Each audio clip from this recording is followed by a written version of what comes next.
Good evening, everybody. Here's Lori Robertson, just bringing AI Live to you all by my lonesome self, because Gideon's not here. Tonight, we are going to be going through ultrasound. I have in the back wings, I've got Candice Dery waiting. She's going to be going through a little slide deck for us and kind of giving us a little information on ultrasound. And then after that, we're going to be doing a scavenger hunt, trying to find filler on somebody. So this will be kind of... All right, sweetie. So Candice, go ahead and take it from here. Hi guys, how are you? Thank you for joining us tonight. I think this is just a wonderful evening to just chat about ultrasound, but honestly, who am I kidding? I can chat about it every night if you really wanted to. So you'll have to excuse my voice just a little bit tonight.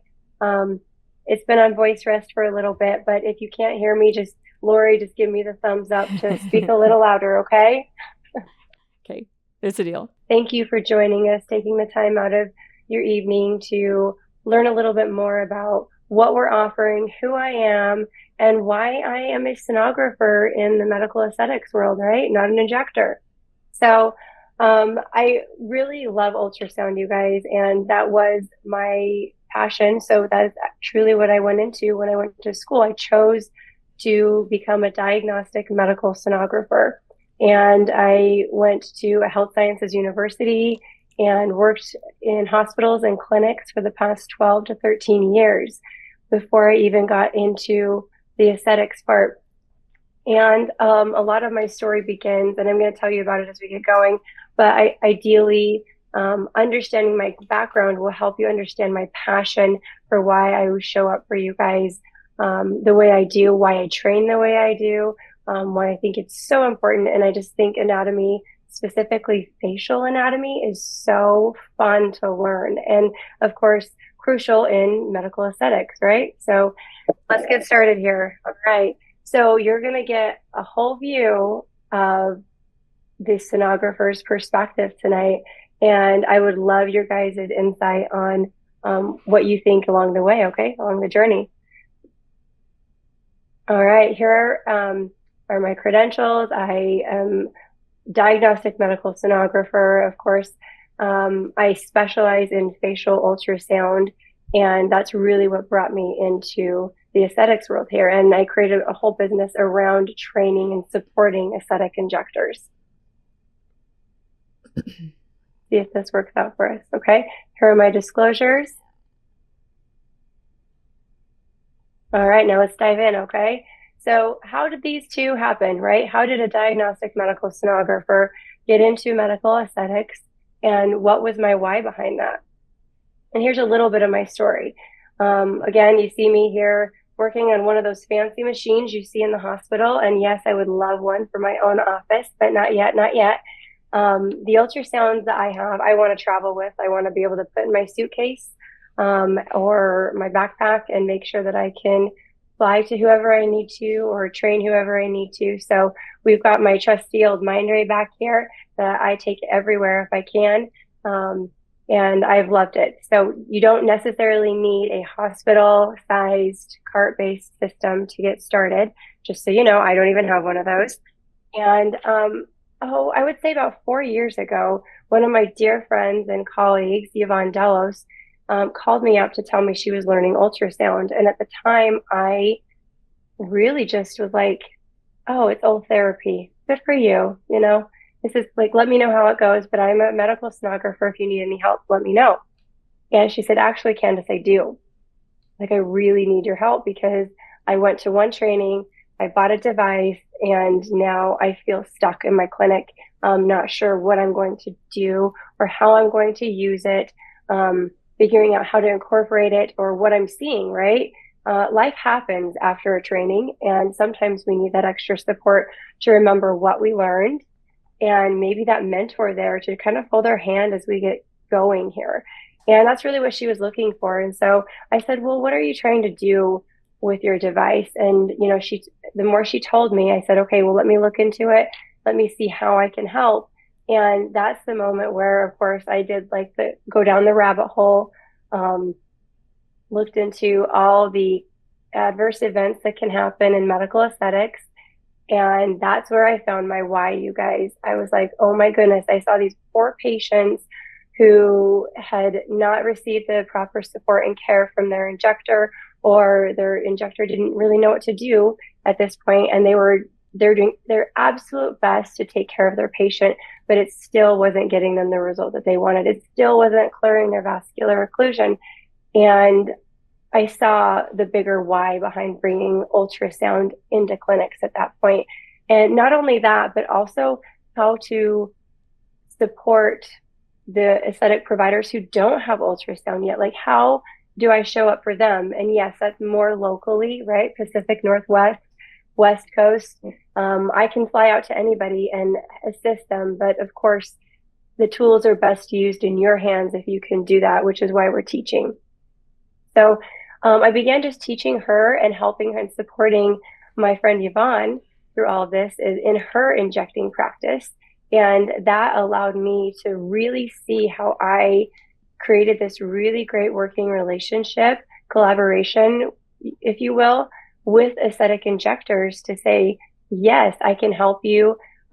Watching you guys get excited about learning ultrasound was just so satisfying to me, to help you see the muscles, see the vessels, understand like where the no-fly zones are, and why, like, what does that look like under the skin, and allowing me to teach you my passion, my craft, and my skill, that not only did I take, proper training at a university, but I have the hours of scanning behind me that we have been utilizing in the clinic. So that's where I started, and that's how aesthetic imaging was born to be a training, nationally accredited training facility, and just being well known in the industry to just help providers who are trying to call that 911, help signal for people, or just saying, yes, I'm ready to learn.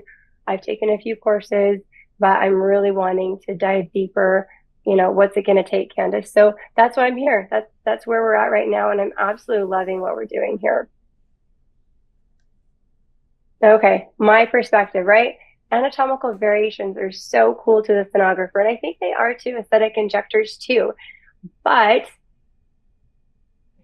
unless you are a provider who has a patient experiencing that adverse event because of an anatomical variation, that's when they're not so cool anymore. Am I right?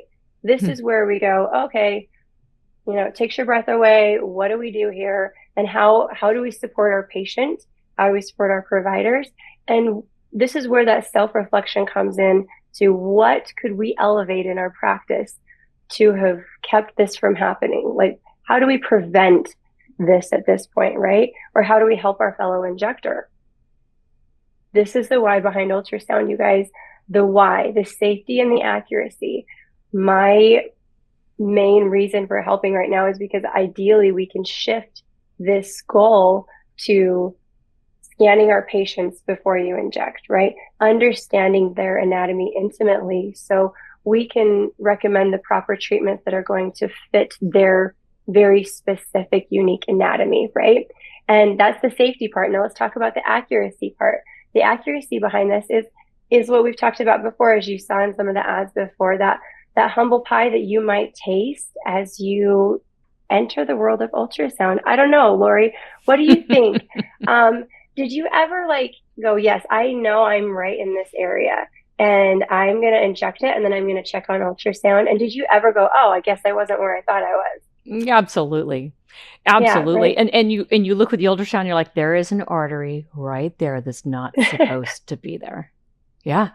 Right. And then you pivot, right? You go, oh, yeah. Okay, let's think about this. How about this instead? Or, what can we do differently? And I think that that's the beauty of this, is that even just to learn about your own injection techniques, it's kind of fun to just test yourself just a little bit that way. So the accuracy is really important. And that's where this utilizing ultrasound, onboarding ultrasound, has the potential to just be incredibly useful for you and your patients. And we're going to step through this process right here. We're going to talk about anatomical variation, how to differentiate the tissues. We call that tissue differentiation. Measuring the dermal layer thickness, right? Especially for those collagen producing products. PDO thread placement, as Lori was talking about. Are we placing it exactly where we want it to go? What about placement and longevity of products And then one that a lot of people don't really talk about still is differentials. And I'll get into that a little bit more for sure. Okay, so anatomical variations, we all have them, you guys, and I love finding them. I was just at a private training in Utah this past weekend, and we saw 3 different vessels that were anastomosing together that usually don't, and they were pretty strong vessels in the chin and the inferior labial artery. And it was just so, for me, it's fun to see ahead of time instead of during an adverse event, of course, right?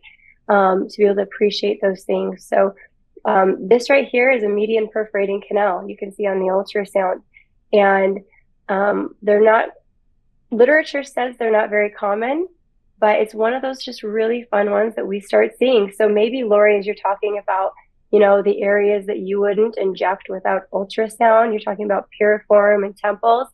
I actually add chin to that area too. Like take, you know, the minute to scan midline chin and just see if there's a vessel there, right? See if there's a foramen there.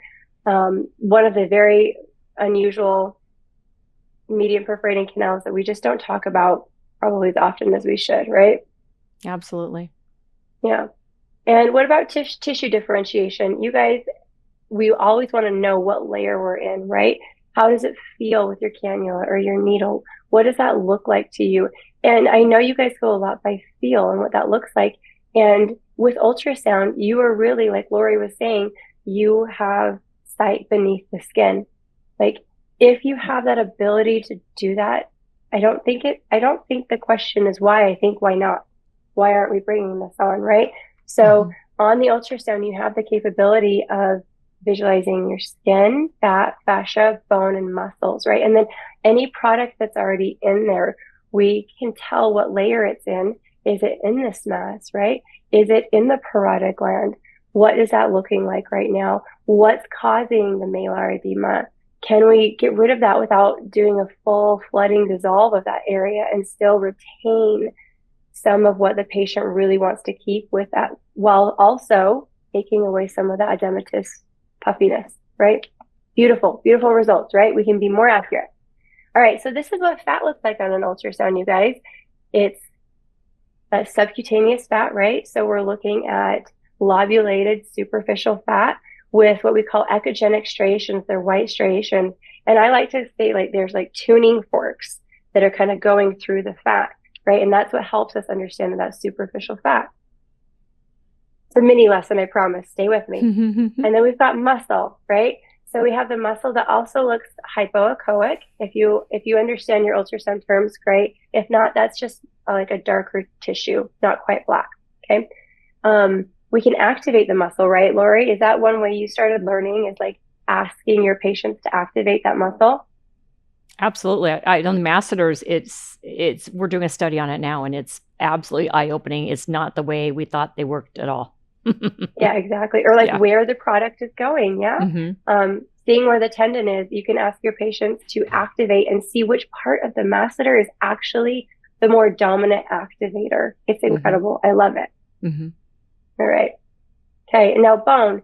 So we want to really see what the deepest layer we are dealing with and what that looks like. It's really bright, hyperechoic, and we've gone from superficial to deep with this. Okay. We can see beautiful vessels. You guys, this image right here, it's a dual image side by side, exactly the same image. The only thing I've done here is I have put the power Doppler mode on the one image with orange color. Okay. So now if you notice the image without the power Doppler, you see a few linear anechoic lines there, black lines, right?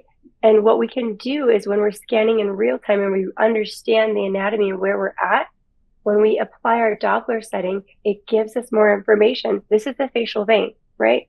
My transducer is right here.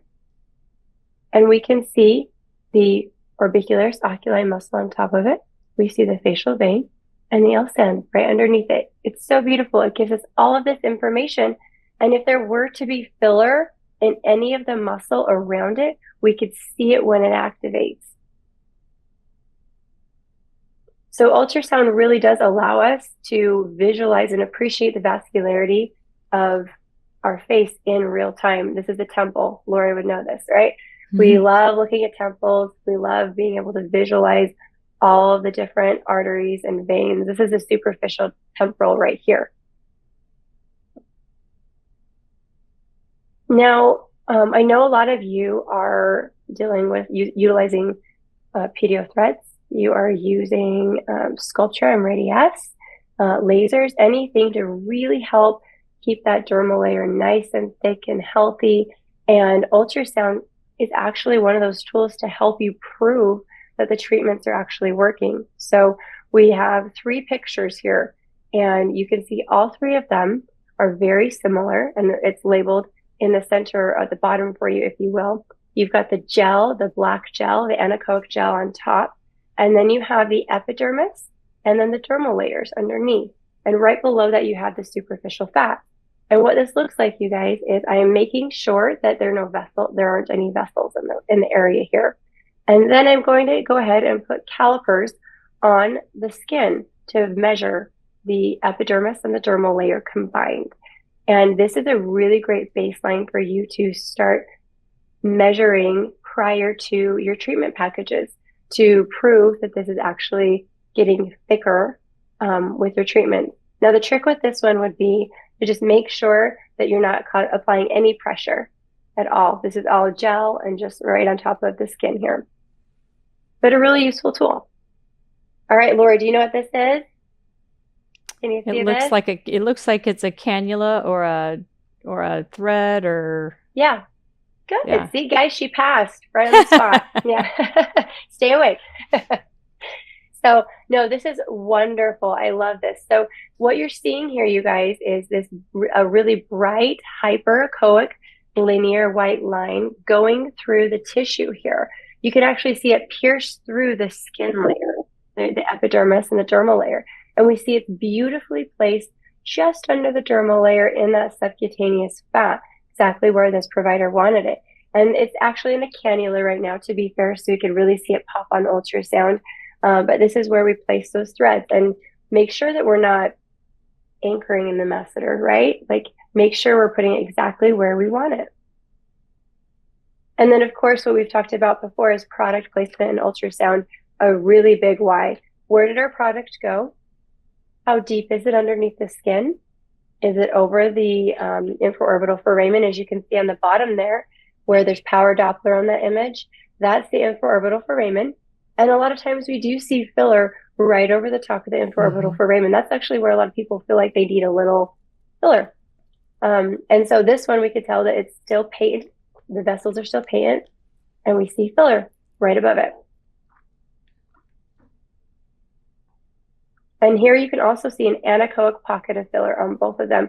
We're proving that it's not a vessel or that it's not highly vascular around it by utilizing our Doppler image or our Doppler mode in ultrasound to be able to look at that pocket of filler. So this right here is telling us a lot about this image without seeming like it's anything super special, right? We're seeing product and no vessels around it. We've compressed it. It doesn't compress. It's not a vein, right? And we can tell what type of product that is, because when it's hypoechoic or anechoic like that, something that's got a lot of water in it, we know it's an HA product. Perfect. Yes, it's not your calcium hydroxyapatite. This is definitely an HA product. Thank you, Lori. Yep. So what we do know right now is that the utilization of ultrasound is quickly becoming the gold standard in patient care with aesthetic medicine. I would roughly say that, and Lori, tell me what you think about this, but I think about 3 to 5% of clinics have onboarded it. So not a whole lot have been onboarding this yet in the grand scheme of things, but those who are seeing like a huge value in utilizing it. What do you think? I agree 1,000%. And I think that the more adverse events we see that are sent to those of us who do ultrasound, and we, like I said, we learn it every day, but at least we're able to help. I think the more that happens, the more people or providers realize they need to learn it, because it's not just for injecting, but it's for managing adverse events too. And we need more people knowing ultrasound out there. It is so beneficial. I feel like a blind mouse who my blinders have been taken off. That's how I feel.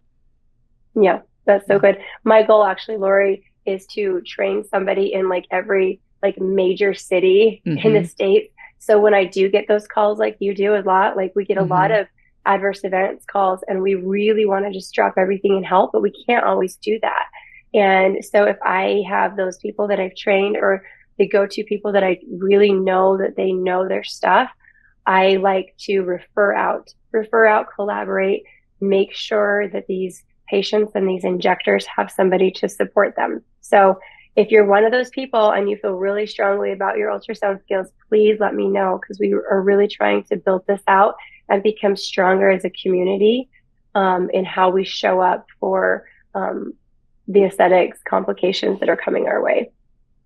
Yeah. I think that's wonderful to have a network. I think it's a great idea. I mean, and Lori and I, we bounce things off of each other a lot, you know, questions, even just having somebody to talk about what you imaged and what that looks like. Make this make sense. I get that a lot. Like people will send me images and go, I don't know what's going on here, but I know it's not right. What can you tell me about this? Oh, I just love that. Yeah. Having that second opinion or someone to bounce it off is priceless. It's priceless. Yeah. I appreciate you so much, Candice. Oh, of course. I love it all. Like, honestly, they're brain teasers for me. So for me, it's like, okay, what else could this be? And what does this look like? And I think the more we normalize, it's okay to ask all the questions, even if you've been to trainings and even if you're a trainer in ultrasound, like you've got to start somewhere. And I feel like always being that student and asking yourself those hard questions. And if you've been trained by me, you probably have also heard me say, I don't know before. And it's because like we are all still learning about how these products are manifesting, what they are doing and how they're behaving in soft tissue. And we're just here for it. Like the scans are telling us a lot and we're just gobbling it all up at this point. So, all right. So let's talk about this gold standard that we're talking about in preventative care. We talk a lot about adverse events and what that looks like, but the gold standard of preventative care, we have a lot of publications out there right now. Leonie Schelke, Cutaneous Group, they're doing a lot of their publications and they're all for free on their website, actually. So if you haven't visited their website, please check out all their publications. I feel like they just have a really large database of patients that they have brought in and seen a lot of interesting things. So I think it's well worth the read. But at the bottom here, you see that it says, we predict that in the coming years, sonography will become standard equipment in the offices of aesthetic providers. So a lot of this is measures that can be taken to prevent injections into arteries or veins or these areas that just really don't do well when filler is placed, right? This is the idea here. So understanding that, keeping up on the literature, I think is great for preventative stuff too. Now, let's talk about complication management. What does that look like? And in my opinion, and Lori, tell me what you think in your 2 cents here, but I know that we are constantly evolving in what this looks like. And depending on who you talk about, they may have a few extra things that they put into this category. And of course, everyone's doing the very best that they can. And I know more research is coming out with certain products, but a lot of this is identifying the vascular anomaly or the diminished flow, right? And going in that area, whether it's superficial, whether it's called the silent area, whether it's superficial to the SMAS, all of these things, the idea behind it is using your ultrasound to find the area that is occluded and inject in that area, ultrasound guidance, right? So instead of flooding the area, you actually can see right where you're going. And for me, when I do this, I have built my own little protocol based on what area of the face is having an issue or the complication. And I kind of work backwards. I'm like, okay, what's working well? What's working well in vessels? And is this patent? Is this patent? Is this patent? And compare both sides. And then we kind of get down to like what is happening, you know, whether it's chin, lip, temples, you know, transverse facial. I kind of go backwards from there. And I think everyone has their own little take on that. What do you think? No, I think one thing that our providers, we have to know anatomy. We have to know vessels and where things flow. You can't work backwards if you don't know where the river flows. You can't work back upstream. So we have to know where that flows, and we have to be able to assess that accurately. And the ultrasound really gives us a really bird's eye view into that. The majority of complications that I have managed have been perforator vessel vasospasms, and I've only had one that's been intra-arterial out of all of the complications that are sent to me. And what I'm seeing is like what Leonie Schelke saw in most of her work is they're almost all perforator vessel vasospasms. And if we don't see where those quiet areas are of the perforator vessels, we're going to miss where to put the hyaluronidase. We won't know where, because it's not where the filler is. It's not where the filler is. So it's very interesting what we see now. Like I said, the blinders are off, and we can really see and manage some of this issue and use a tiny fraction of the hyaluronidase that people might dump 10 vials in before they get to us, and we put in 50 units, and we're done. Absolutely. And that's actually what this is talking about in the most recent article, is saying, you're effectively dissolving and using an average of 35 to 60 units of hyaluronidase. I mean, can you imagine, right? So there's some really amazing possibilities here. And actually, I want to step back to what you just said. I think that this is worth stating again. I get really excited and carried away with all the working backwards and, it's just simple. This is what you do. But Lori, you bring up a really great concept. You have to understand the anatomy first. That's why these cadaver classes are so important. That's why taking the cadaver class and understanding that, and then also taking an ultrasound class and taking your cadaver education, applying it to ultrasound is so incredibly helpful. And then turning around and applying that to your patient that's sitting in your chair, right? Understanding what looks normal. And again, if you trained with me, I tell you, they're like, I want to use ultrasound for complication management. That's what I hear all the time. And I said, well, what about daily use? What does that look like? What are those goals? Because you have to be willing to build your own database of scans.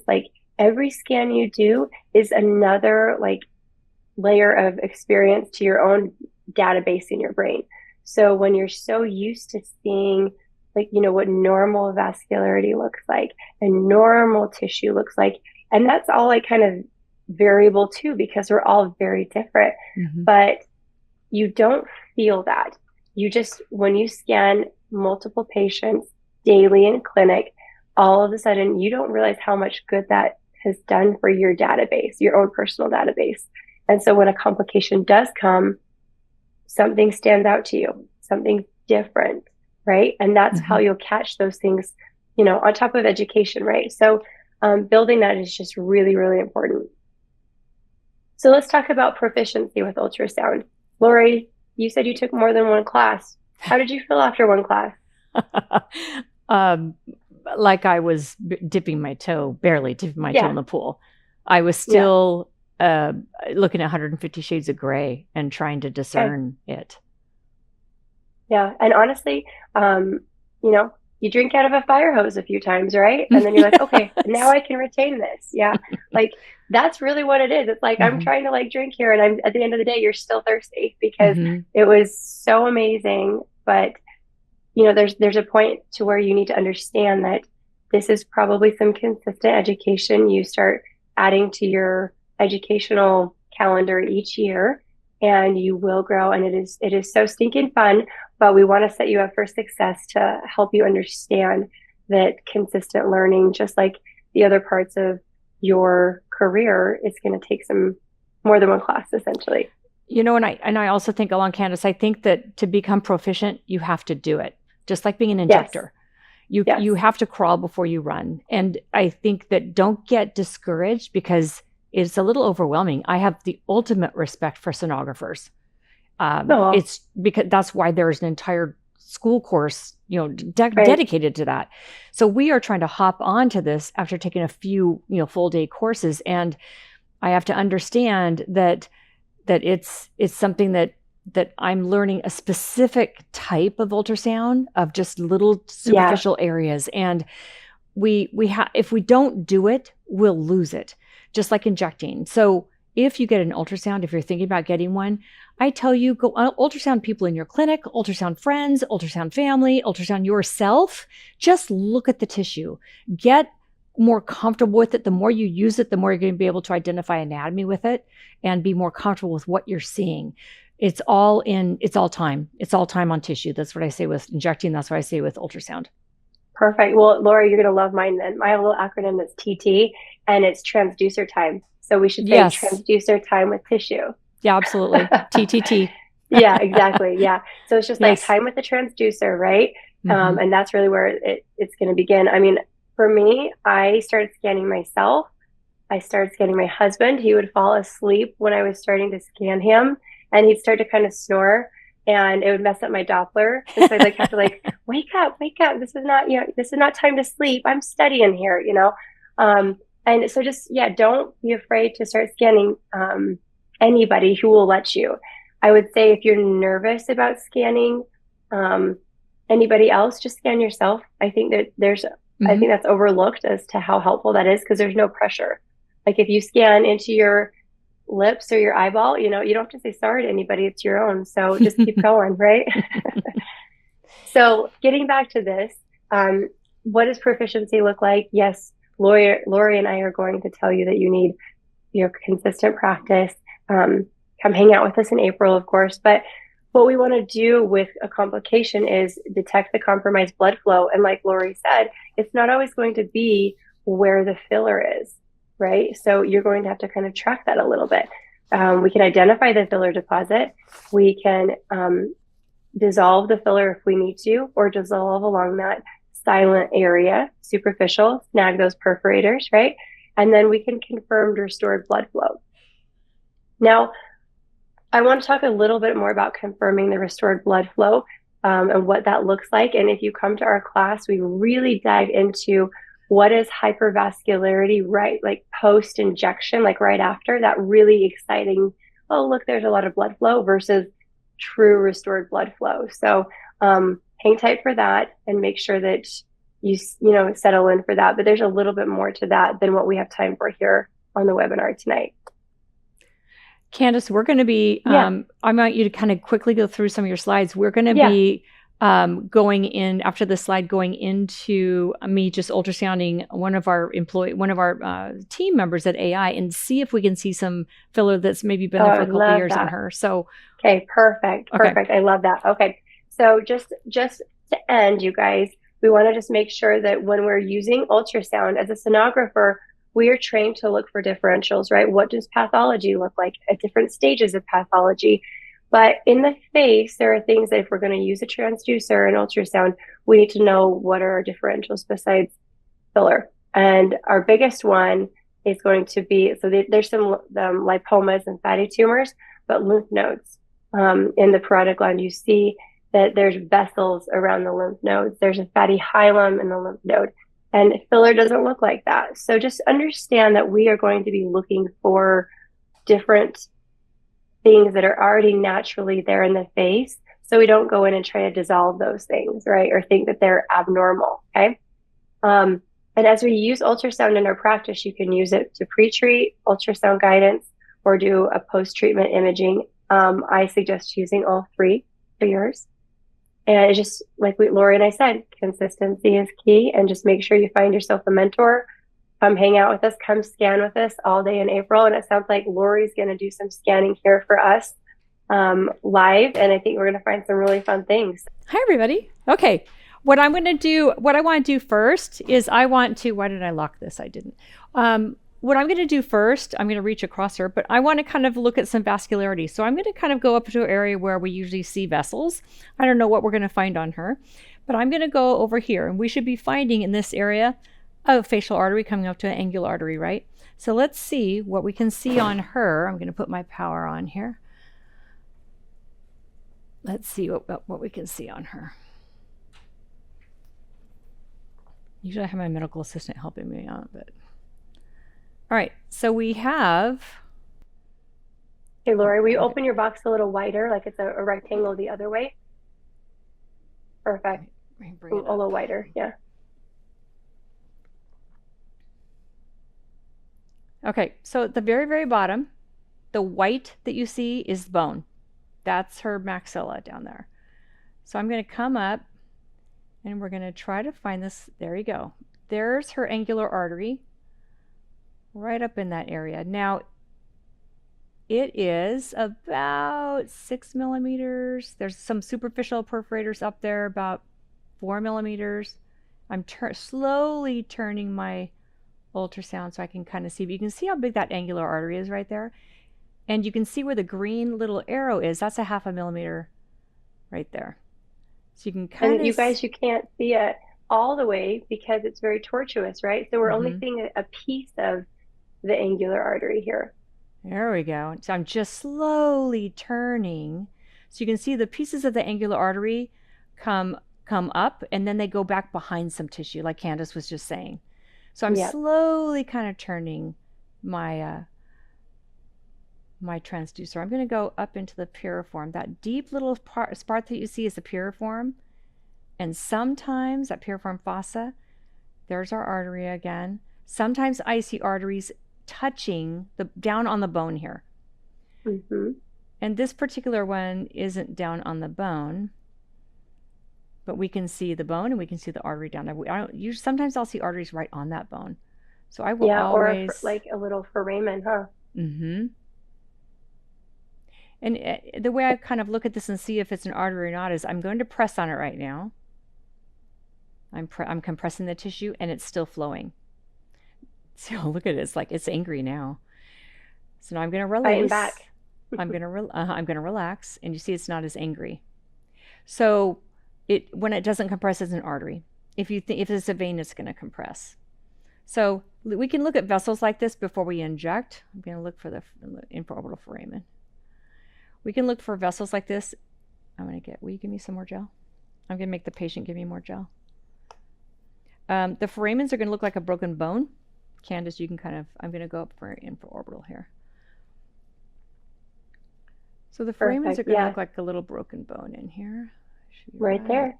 In there, right there we go. So it kind of looks like a little broken bone.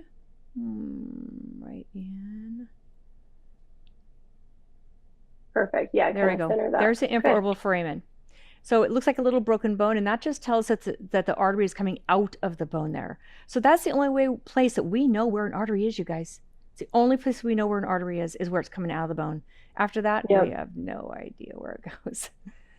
So that tells you that. This is a linear 14-6NS Pro.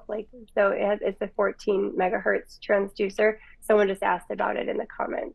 Yeah. Yes, this is the one I use all the time. Same here. More gel. Yeah, I like this one. I have the smaller one, but I'm just not good enough to use that.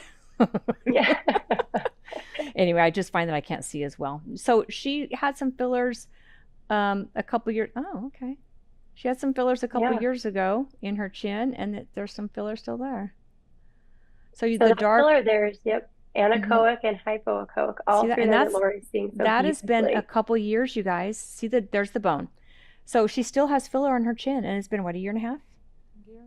Okay, so what I want you to do now, Christine, is I want you to very, very quietly hum. Do you guys see where the humming, the vibration, the sound will not go through the HA filler? See that? Is that the coolest thing? What does Alfredo call that? It's the FIT technique. Yep, absolutely. Fremitus, so it's fremitus. Yep. Fremitus. Isn't that interesting? Technique. Yep. Yeah. So honestly, you guys, we use it in breast imaging too to evaluate for lesions. And what this is doing is just showing us different densities. So the filler isn't highlighted. It's the surrounding tissues that are highlighting. See that? So this has been a couple years maybe, and the filler's still there. So sometimes HA filler will not be this anechoic after a couple years. Sometimes it loses some of its water holding ability, and it might not be so black. So sometimes it's a little bit harder, different. Candice, help me with explaining, like when we see filler that's been there sometimes for 2 or 3 years, it's a little bit tougher. Yes, absolutely. So the water portion has been reabsorbed, right? So it actually breaks it down and you get those little wider gray flecks in there.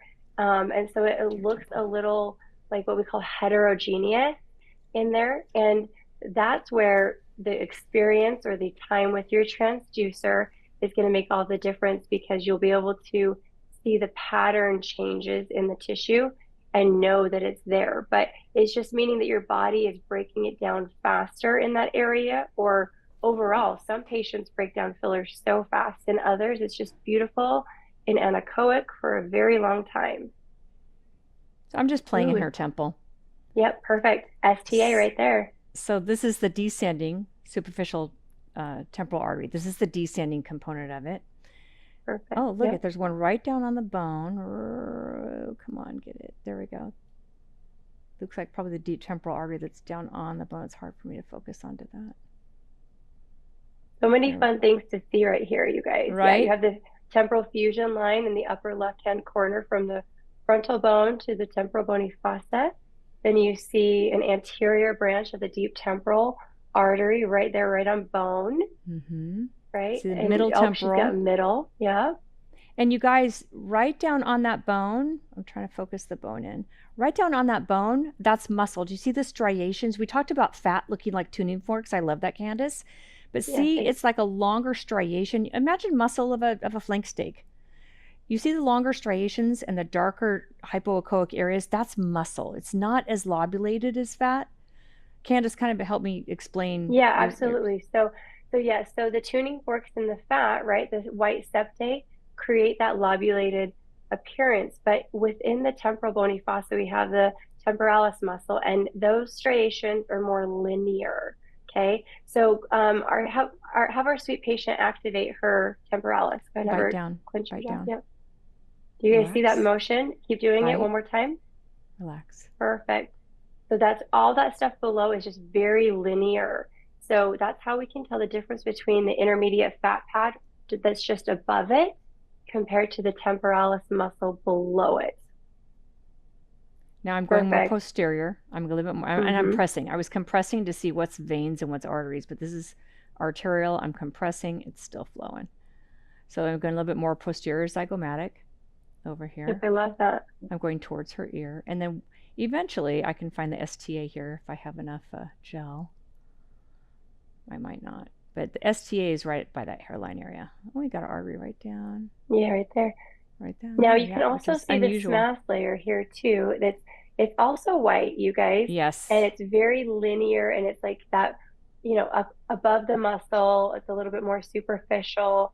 And I really like to describe that as like those elastic bands. Think about tight white elastic bands and not the tuning forks. Oh, I see something coming in that's anechoic. Right there. There we go. Little artery. Yeah, beautiful.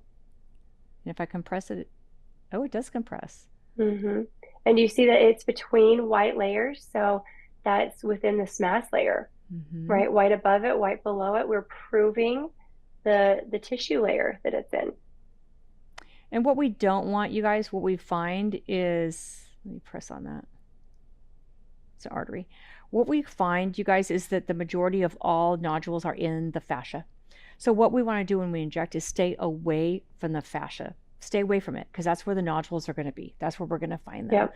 So either inject down on the bone or inject under the dermis. Just avoid the middle part. Except here in the temple, I am always injecting in between layer 4 and 5 here, so that I am trying to actually be in an avascular plane between two layers of this fascia. She has a good little vasculature. Yeah, she has a pretty big superficial temporal. She's a fun scan. Yeah, absolutely. Yeah, she's going. It's different because most people don't have a superficial temporal coming this direction here.